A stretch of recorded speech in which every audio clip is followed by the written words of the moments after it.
ଯୀଶୁଙ୍କର ବିଜୟ ଯାତ୍ରା ଯେତେ ସେ ଆରମ୍ଭ କଲେ ସେ ଆରମ୍ଭ କରିବାର ପର୍ପୋଜ ହେଉଛି ଏହା ଥିଲା ସେ ଆମକୁ ପ୍ରଥମେ ବନ୍ଧନକୁ ଛିଣ୍ଡେଇଥିଲେ।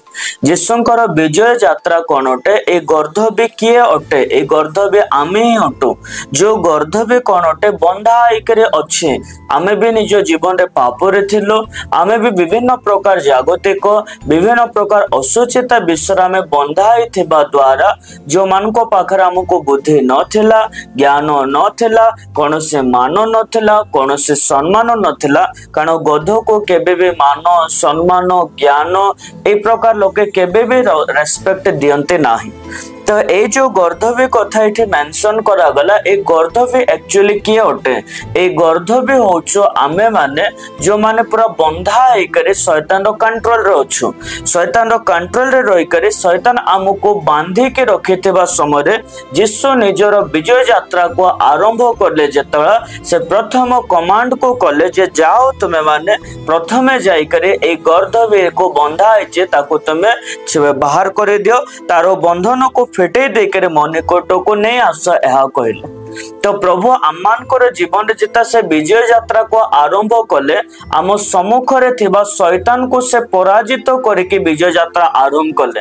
आज आम खजुरी पर्व को आरंभ करुछो पालन करुछो आडंबर सहित आम पालन करुछो किंतु खजुरी पर्व आमान को निमंते एक सबुठ बड़ विजयर यात्रा अटे। कारण यीशु आमानकर समस्त शैतान उपरे यीशुंकर समस्त शक्ति को से प्रयोग करे आमान को मध्य उठुवा प्रत्येक शैतान रो कार्य को से नाश करे से प्रथमे आमानकर बंधन को छिंडे एवं यीशु बंधन को छिंडे सारिला परे से कौन करथिले आमान को से संपूर्ण रूप से आमर पुरातन जीवन ठारो उद्धार करथिले। सेटा कहते तुम जाओ जाकर से बंधन को छिंडे कर फिटे दियो तारो पेकर जोटा लगे तुम फिटे के मो निकट को नहीं आस। अर्थात प्रभु जो विजय यात्रा आरंभ कले से चाहूले ए विजय यात्रा पर मनुष्य मो निकट को आसु एवं मो निकट आसिक से परित्राण प्राप्त हो यह प्रभु चाहूले।